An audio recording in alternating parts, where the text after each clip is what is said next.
veut nous donner ce matin, je vais vous inviter à tourner dans les 2e Chroniques, chapitre 25. L'Esprit me gardait dans ces endroits, dans les rois. Les rois seront à l'honneur encore ce matin dans le message. Dans 2e Chronique, chapitre 25. L'Esprit veut nous diriger encore dans une pensée spécifique ce matin. Et il veut utiliser encore des anecdotes qui se sont déroulées dans l'époque des rois. Il y a tellement de choses à apprendre, frères et sœurs, des rois. Beaucoup de choses à apprendre. Et vous le savez, pour vous mettre dans le contexte, c'est simple. Dans l'époque des rois, on voit toujours deux mentalités. Il y en avait qui commençaient, qui n'étaient pas pour l'Éternel. Et là, c'était l'idolâtrie qui s'installait dans le pays. Parce qu'on sait, le roi, il était comme un genre d'intermédiaire entre Dieu et le peuple. Au temps des juges, c'était Dieu qui était le roi de son peuple. Et le juge ne faisait qu'exécuter l'ordre de l'Éternel. Mais après, le peuple demandait un roi plus tard. Dieu a dit, parce qu'ils ne veulent plus que je règne sur eux. C'est ce que Dieu avait dit à Samuel. Et donc, Dieu a permis qu'ils aient des rois. Mais avec les rois venaient aussi des conséquences, parce que lorsque le roi n'était pas pour Dieu, tout le peuple était entraîné dans le même sens. Et si le roi était pour Dieu, bien là, tout le peuple était entraîné dans le même sens aussi. C'est ce que nous voyons dans les rois. La première pensée qui est bien définie. Nous voyons ici, dans ce contexte-là, 2e Chronique, chapitre 25, nous voyons que c'est Amathia, le roi Amathia, qui est le fils du roi Joas, qu'on a parlé dimanche passé, quand on a parlé d'ingratitude. On avait commencé dans 2e Chronique 24. Et là, c'est son fils, Amathia, que nous voyons ce matin.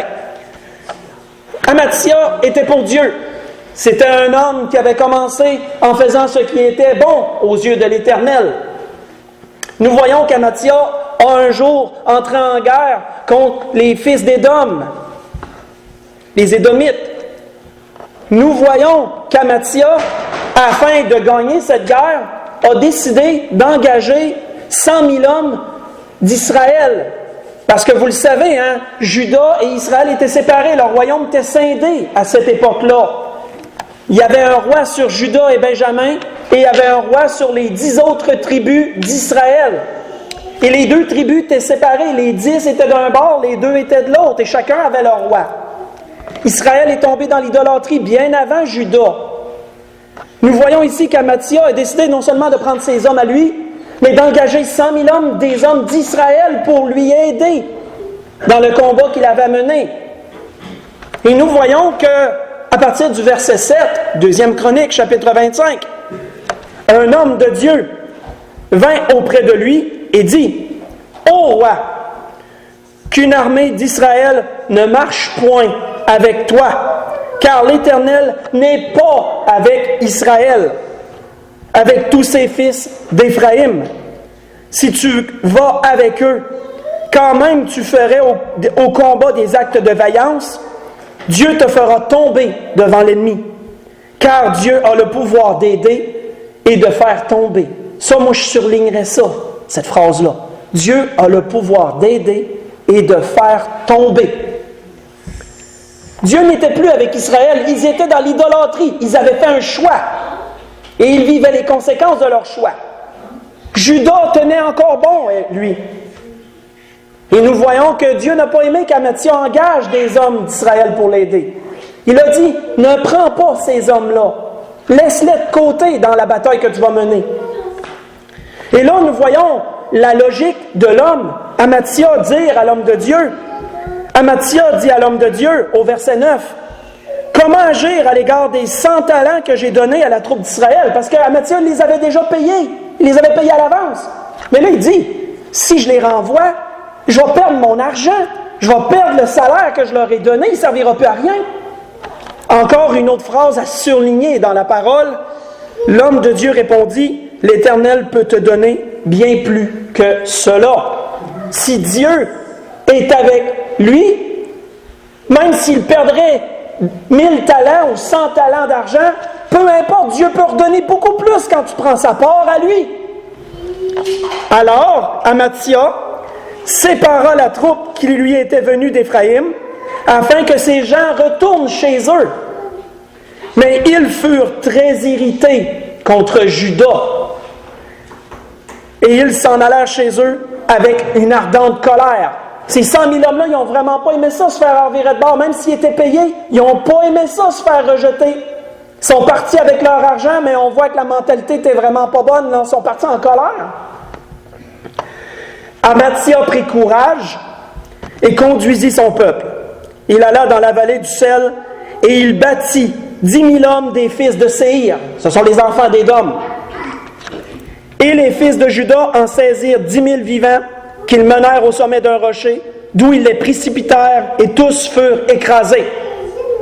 Cependant, et là regardons ici une conséquence du choix d'Amathia. Et cependant, les gens de la troupe qu'Amathia avait renvoyée pour qu'ils n'aillent pas à la guerre avec lui, firent une invasion dans les villes de Juda, depuis Samarie jusqu'à Beth-Horon, et ils tuèrent 3 000 hommes et enlevèrent un grand butin. Ces 100 000 hommes-là d'Israël, là, ils ont voulu se venger, eux autres, d'avoir été rejetés. Hein? Fait qu'ils ont décidé quoi? Ben, on va faire du trouble en se retournant chez nous.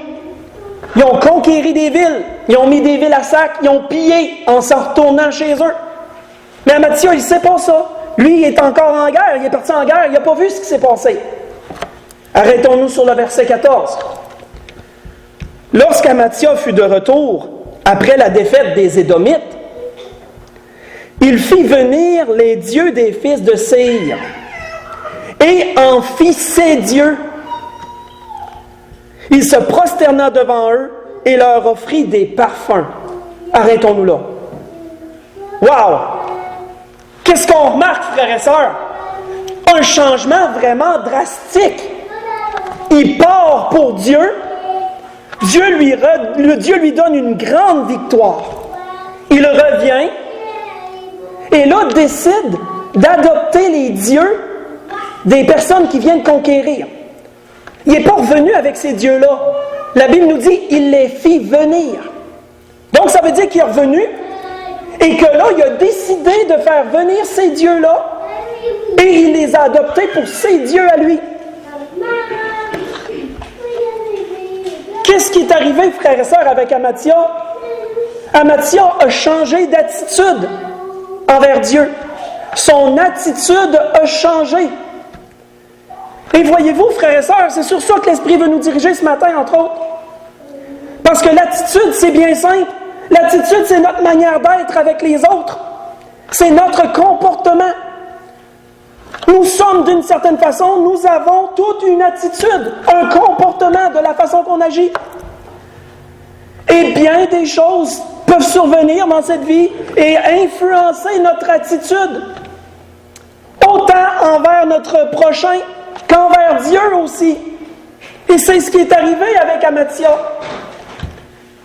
Il est parti en faisant la volonté de Dieu et en revenant, il adopte les dieux idolâtres qu'il a battus. La question qui va suivre est pleine de sens. Au verset 15, on sait que Dieu a fait venir son homme, hein, parce que là, ça ne marche plus. C'est quoi cette histoire-là? Alors la colère de l'Éternel s'enflamma contre Amathia, et il envoya vers lui un prophète qui lui dit, « Pourquoi as-tu cherché les dieux de ce peuple? » Et regardons la logique.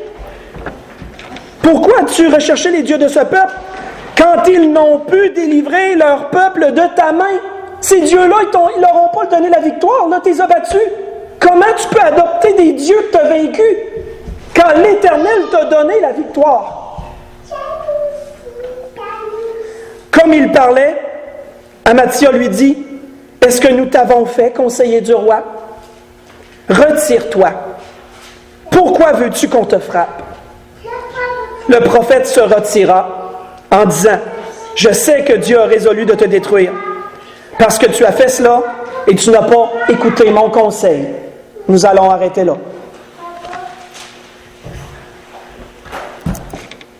Frères et sœurs, la question se pose, qu'est-ce qui a changé l'attitude d'Amathia? Parce que vous savez, frères et sœurs, notre attitude peut être changée par une foule de choses. Il y a une foule de choses qui peuvent survenir assez fortes, assez grandes, pour changer notre comportement envers quelqu'un et nous amener à agir différemment avec cette personne, de manière à ce qu'on n'agissait pas avant. Et Dieu, c'est la même chose avec Dieu. Je méditais sur ça, puis je me disais, Seigneur, qu'est-ce qui a bien changé son cœur à cet homme-là? Qu'est-ce qu'il a fait qui a changé comme ça? Et ce que l'Esprit me dit, c'est la déception qui l'a fait changer de même. La déception d'avoir pris la part de Dieu et qu'en revenant, il y a eu du trouble. Il a perdu 1000 talents ou 100 talents, il a perdu de l'argent parce qu'il les a renvoyés. Il ne les a pas utilisés, ces hommes-là. Il a pris la part de Dieu. Et en retour, il voit un saccage.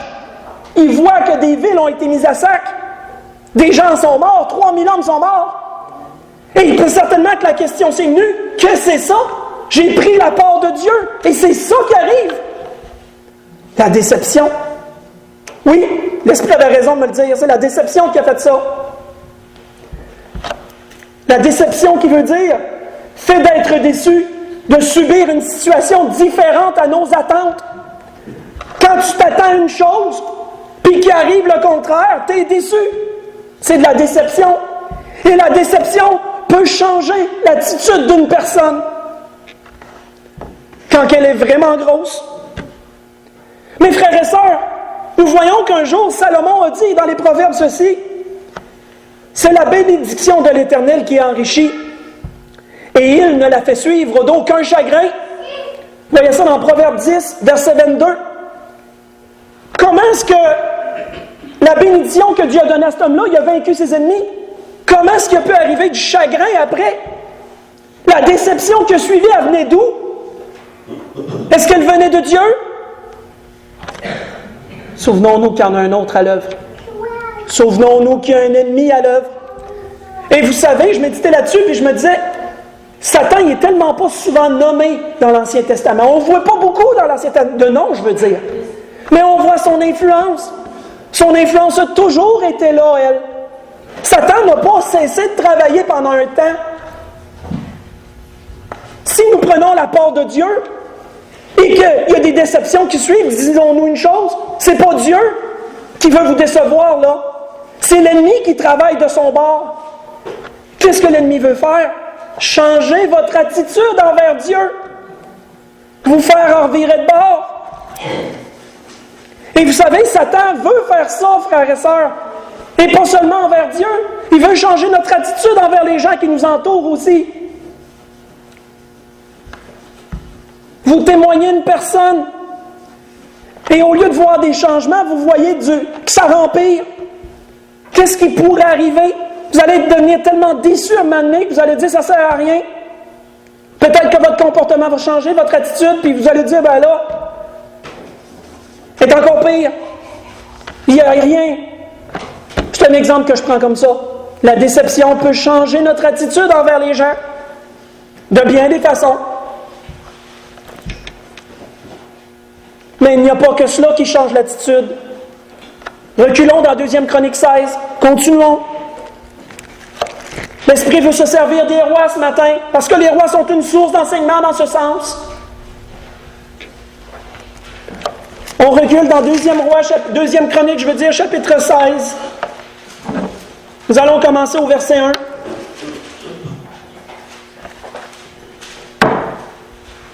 Nous allons voir un autre roi qui a précédé Amathia. Ce roi s'appelait Asa, encore roi de Juda.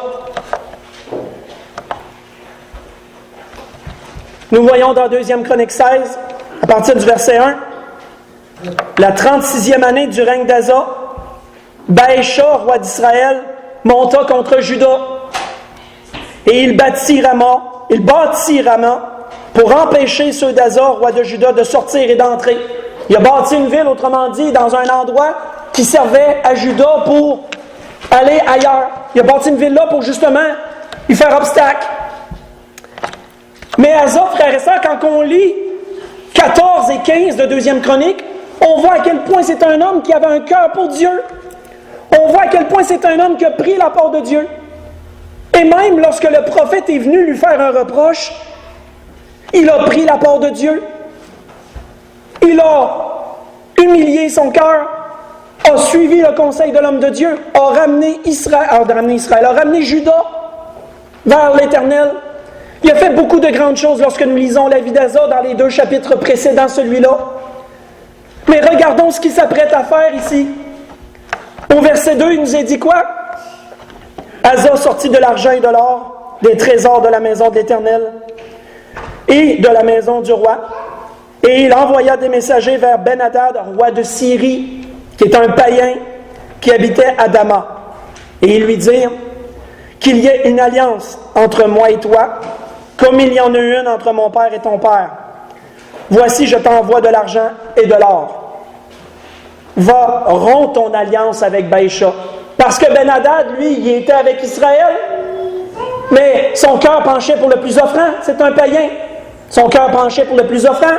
Judas, Asa, lui offre plus que l'autre roi, Baïcha. Et qu'est-ce qu'il va faire, ce roi-là? Il nous a dit, Ben-Hadad écouta le roi Asa. Il envoya les chefs de son armée contre les villes d'Israël. Il a reviré de bord parce qu'Asa, il en a fait plus.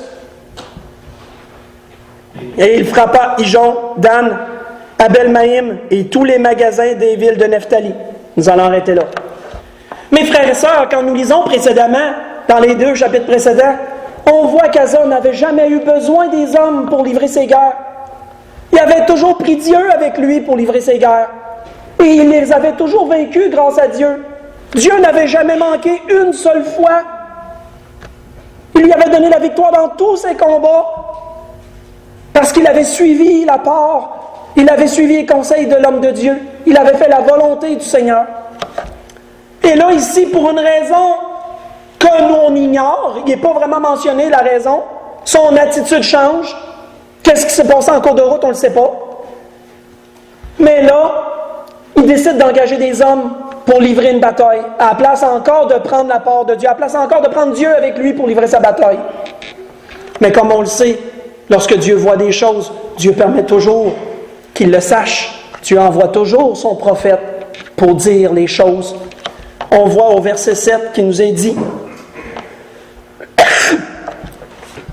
dans ce temps-là, Anani, le voyant, parce qu'on sait que le prophète était parfois appelé le voyant anciennement, alla auprès d'Asa, roi de Juda, et dit, parce que tu t'es appuyé sur le roi de Syrie et que tu n'étais pas appuyé sur l'Éternel ton Dieu, l'armée du roi de Syrie s'est échappée de tes mains.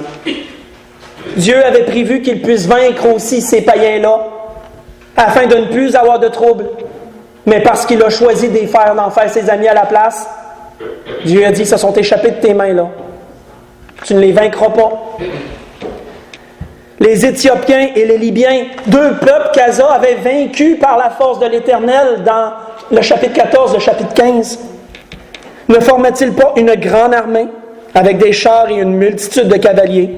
Et cependant, l'Éternel les a livrés entre tes mains parce que tu t'étais appuyé sur lui.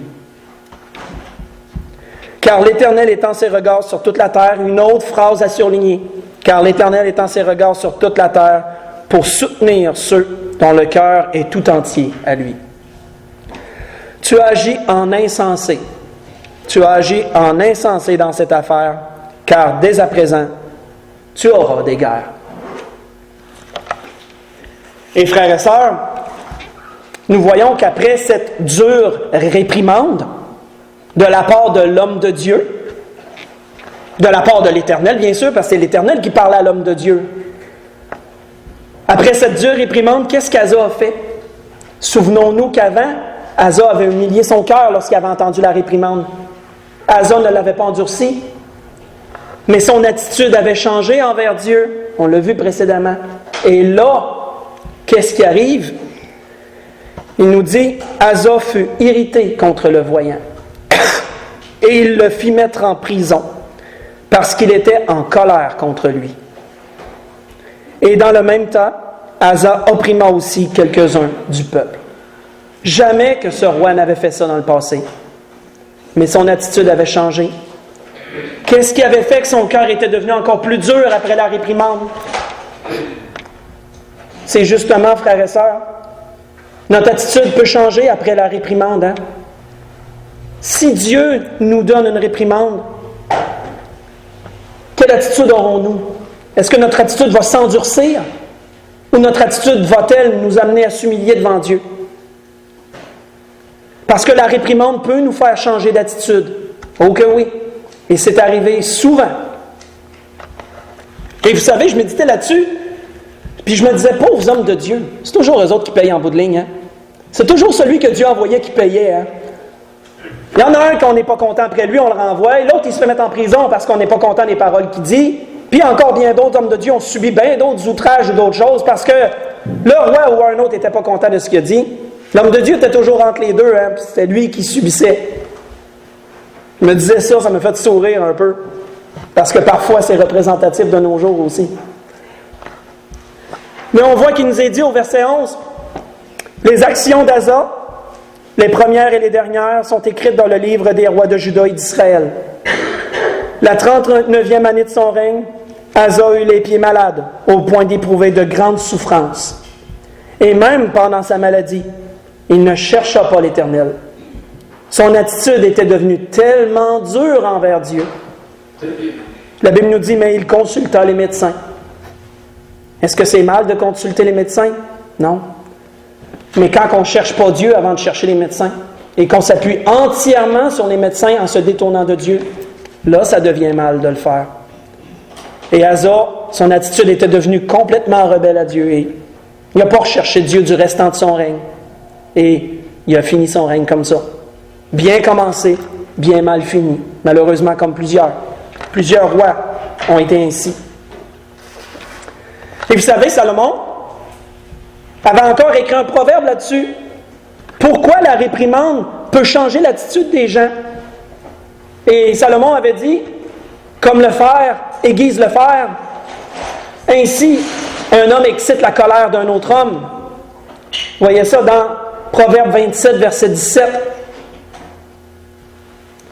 Quand frère et sœur, c'est un homme qui vient de dire quelque chose, on doit premièrement s'arrêter et se poser la question, est-ce que ça vient de Dieu ou ça vient de l'homme, ça? Si ça vient de Dieu, faisons attention à notre attitude. Notre attitude doit rester la bonne, parce que Dieu utilise des hommes pour parler. Mais si ça vient de l'homme, ça peut arriver que ça l'excite la colère, parce que le fer aiguise le fer, de même l'homme excite la colère de l'homme. Une parole dure, Salomon en parle dans l'autre endroit, une parole dure peut exciter à la colère. Le feu peut être allumé ou peut être entretenu, et faute de bois, le feu s'éteint. Il y a bien des choses qui tournent alentour de tout ça. On voit qu'un jour, excusez-moi, Élihu a dit quelque chose à Job sur ça. Voici ce qu'Élihu a dit à Job. Il a dit, « Il ne détourne pas les yeux de dessus les justes » en parlant de Dieu. Et Élihu parlait de la part de Dieu. « Il ne détourne pas les yeux de dessus les justes. Il les place sur le trône avec les rois. Il y est fait asseoir, ces gens-là, il y est fait asseoir pour toujours, afin qu'ils soient élevés. Viennent-ils à tomber dans les chaînes? Sont-ils pris dans les liens de l'adversité? Il leur dénonce leurs œuvres. C'est ce que Dieu fait. Il leur dénonce leurs œuvres, leurs transgressions, leur orgueil, pour les avertir, pour leur instruction. Il les exhorte à se détourner de l'iniquité. S'ils écoutent et se soumettent, ils achèvent leurs jours dans le bonheur, leurs années dans la joie. S'ils n'écoutent pas, ils périssent par le glaive. Ils expirent dans leur aveuglement. Les impies se livrent à la colère. Ils ne crient pas à Dieu quand il les enchaîne. Ils perdent la vie dans leur jeunesse. Ils meurent comme les débauchés. Mais Dieu sauve le malheureux dans sa misère. Et c'est par la souffrance qu'il l'avertit. Voyez ça dans Job, chapitre 36. Je vous ai lu à partir du verset 7 jusqu'au verset 15. Notons, frères et sœurs, avant d'enchaîner, que Salomon commence les proverbes d'une façon assez spéciale. Son livre, le livre des proverbes, Salomon le commence d'une façon spécifique. Il commence ce livre en avertissant de ne pas repousser la réprimande lorsqu'elle vient de la part de Dieu. Il commence son livre comme ça. Prends garde aux réprimandes. Ne t'endurcis pas. Et toutes sortes de proverbes dans les proverbes chapitre 1 qui commencent dans ce sens-là. Parce que les proverbes, c'est une série d'avertissements qui vont dans bien des sens. Continuons. Allons tranquillement vers la conclusion. Allons voir un autre exemple de roi. 2 Chronique 26 cette fois-ci. 2 Chronique chapitre 26.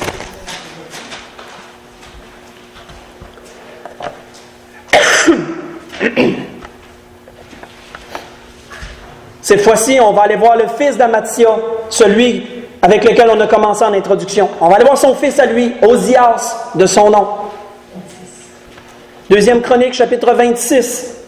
On va débuter à partir du verset 3.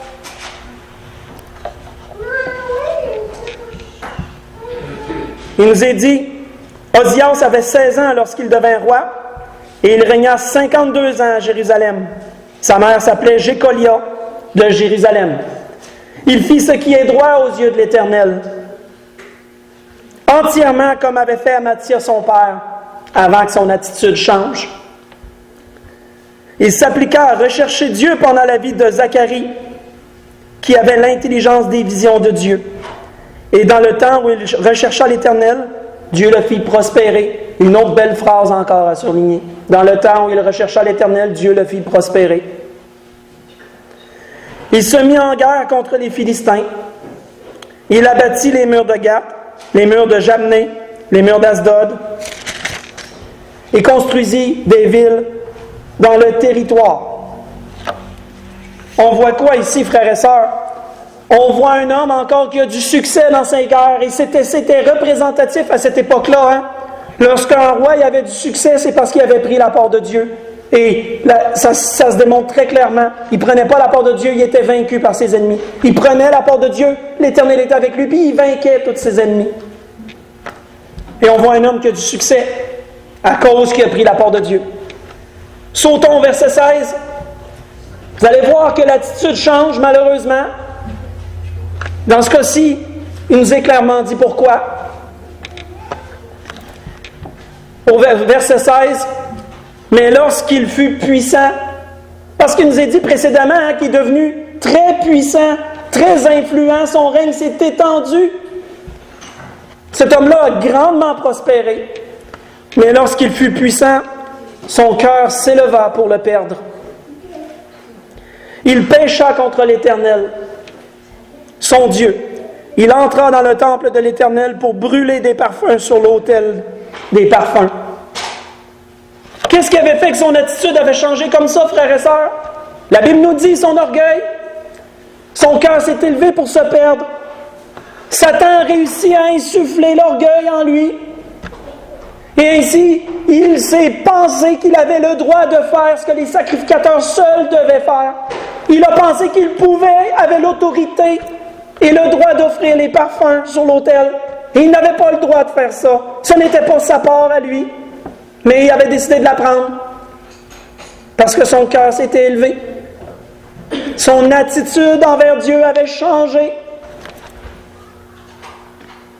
Le sacrificateur Azaria entra après lui avec 80 sacrificateurs de l'Éternel, hommes courageux, qui s'opposèrent au roi Ozias et lui dirent: tu n'as pas le droit, Ozias, d'offrir des parfums à l'Éternel. Ce droit appartient aux sacrificateurs, fils d'Aaron, qui ont été consacrés pour les offrir. Sors du sanctuaire, car tu commets un péché. Et cela ne tournera pas à ton honneur devant l'Éternel Dieu. Et comme il s'irritait contre les sacrificateurs, la lèpre éclata sur son front en présence des sacrificateurs dans la maison de l'Éternel, près de l'autel des parfums. Le souverain sacrificateur Azaria et tous les sacrificateurs portèrent les regards sur lui, et voici, il avait la lèpre au front. Ils le mirent précipitamment dehors, et lui-même se hâta de sortir, parce que l'Éternel l'avait frappé. Le roi Ozias fut lépreux jusqu'au jour de sa mort. Il demeura dans une maison écartée comme lépreux, car il fut exclu de la maison de l'Éternel. Ça en arrêtait là. C'est dommage, son fils a comme régné par intermédiaire tout le temps que son père était vivant. C'est son père qui était roi, mais étant lépreux, il ne pouvait plus se présenter devant le peuple. Il ne pouvait plus être parmi le peuple. Il avait été mis dehors comme un lépreux. Et c'est son fils par intermédiaire qui a régné jusqu'à la fin de sa vie à lui. Mais qu'est-ce qui avait changé son attitude comme ça? C'est l'orgueil qui était né en lui. Et frères et sœurs, le parallèle a été facile à faire avec Satan. Hein? Si vous voulez le lire pendant la semaine, vous pourrez lire Ézéchiel 28, verset 11 au verset 17. Et aussi Ésaïe 14, verset 12 au verset 15. Ce sont les références par excellence quand il nous parle de Satan, qu'il nous parle de qu'est-ce qui s'est passé avec lui. Ézéchiel 28, 11 à 17, Ésaïe 14, 12 à 15. Parce qu'on voit, frères et sœurs, que Satan, autrefois appelé Lucifer, l'ange de lumière, avait été fidèle jusqu'au jour où son cœur s'est élevé lui aussi. Satan aussi, son attitude un jour a changé envers Dieu. Son comportement a changé à cause de son orgueil. Et il est devenu celui qu'on connaît aujourd'hui qui persécute toute créature de Dieu et qui veut la destruction de tout ce qui vient de Dieu. Le parallèle était bien facile à faire.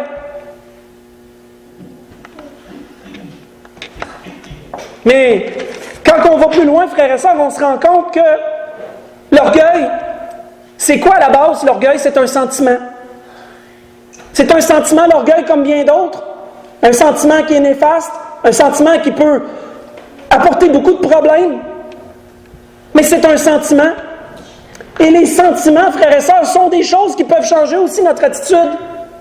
Pas juste l'orgueil qui peut faire ça. Les sentiments, tout court, changent notre attitude. Je vais vous en donner un autre, par exemple. Et vous connaissez bien cet exemple-là, on n'aura pas besoin d'y tourner, vous allez vous en souvenir tout de suite. Saül et David. Qu'est-ce qu'il nous est dit à cette phrase très populaire? Où un jour, lorsque David a commencé à être au service de Saül, après une grande victoire, ils sont entrés, lui et Saül, côte à côte parmi le peuple, revenant d'une grande guerre, ayant une grande victoire, et le peuple scandait et criait ceci.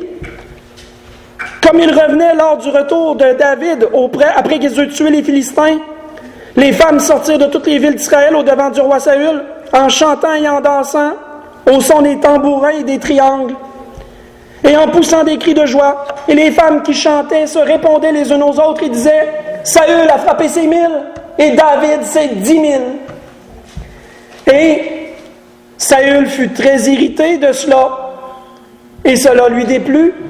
Il dit « On en donne 10 000 à David, et c'est à moi qu'on donne les 1000. Il ne lui manque plus que la royauté. » Et qu'est-ce qu'il nous est dit? Et Saül regarda David d'un mauvais œil à partir de ce jour et dans la suite. Vous voyez ça dans 1 Samuel 18. J'ai lu du verset 6 au verset 8, au verset 9, excusez-moi.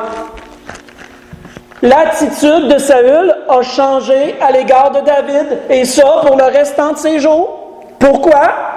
Parce qu'il était devenu jaloux, un autre sentiment. Il était devenu jaloux de David, parce que David était devenu plus populaire que lui. Et frères et sœurs, c'est pas pour rien que l'Esprit nous dit ça. Parce que nous devons prendre garde à nos sentiments. Parce que oui, il y a des sentiments qui vont surgir dépendant des circonstances. Et oui, ces sentiments peuvent changer notre attitude envers notre prochain d'une façon ou d'une autre. Et ces sentiments peuvent changer notre attitude envers Dieu aussi, si ça concerne Dieu. Mais, frères et sœurs, avant de conclure, on voit que lorsque notre attitude change, bien des choses peuvent l'influencer. C'est pas forcément toujours pour le mauvais. Parfois, notre attitude peut changer pour le mieux aussi. Il y a des choses qui peuvent changer positivement notre attitude, hein? Et ça, il y en a des exemples aussi dans la parole. Il y a certains rois que leur attitude a été changée après que Dieu a été dur avec eux, se sont humiliés et ils ont changé d'attitude, ils ont pris la porte de Dieu après. Pensez juste au roi Nabuchodonosor, dans Daniel 4. L'orgueil l'a élevé, Dieu l'abaisse et son attitude change. 7 ans après, il revient sur le trône et là se met à adorer Dieu comme étant le seul Dieu. Daniel chapitre 4. Pensez à l'apôtre Paul, exemple plus proche, un homme qui persécute Dieu, persécute Jésus, persécute ses serviteurs. Et lorsque le Seigneur le visite, son attitude change. Hein? Dieu a été dur avec lui. Jésus a été dur avec lui. Mais pour le mieux, son attitude a changé. Et ensuite, il a servi le Seigneur Jésus jusqu'à sa mort. L'attitude peut changer d'un bord ou l'autre, dépendant des choses. Mais malheureusement, c'est souvent plus pour être négatif que positif, malheureusement. Et c'est ce que l'Esprit voulait nous dire ce matin. L'Esprit a voulu nous parler de cela. De l'attitude, du comportement, parce que c'est ce que c'est l'attitude, c'est notre comportement, c'est notre façon d'être avec les autres. Et l'Esprit nous a dit que notre attitude peut être influencée par diverses choses. Ça change ça. Ça peut changer soit envers Dieu, ça peut changer soit envers notre prochain. Et on a vu que la déception peut être ça, peut amener ça. On a vu que la réprimande peut amener ça. Et on a vu que les sentiments peuvent amener ça. L'orgueil, entre autres, la jalousie, mais il y en a d'autres aussi. Pour conclure, tournons dans Luc chapitre 9. Allons dans une situation que notre Seigneur a vécue avec ses disciples pour conclure. Dans Luc chapitre 9.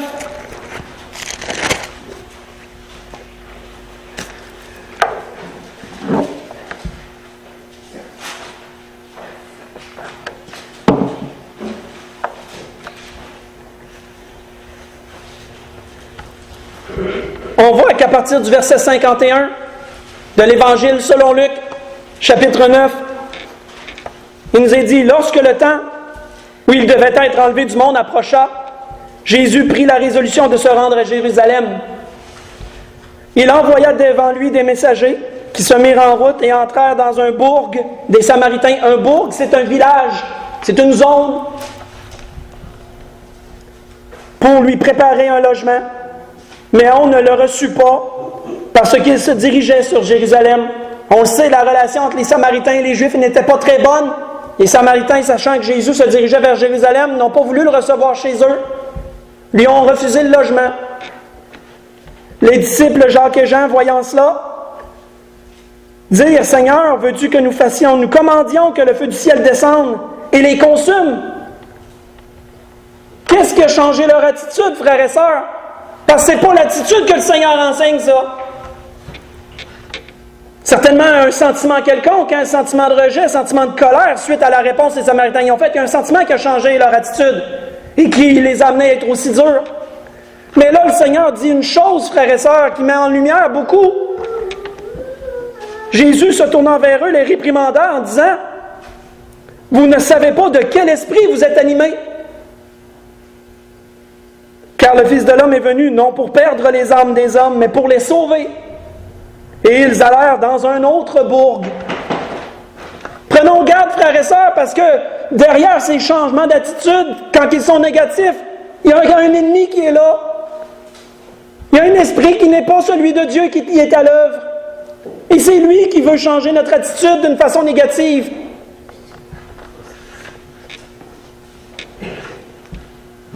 Prenons garde, frères et sœurs, dans ces choses. Méditons sur ce que l'Esprit a voulu nous donner ce matin, pour toutes les raisons que l'Esprit a en vue pour tout cela, afin de conserver une bonne attitude envers notre prochain, peu importe les choses, et surtout pour conserver une bonne attitude envers Dieu, parce qu'on lui doit tout.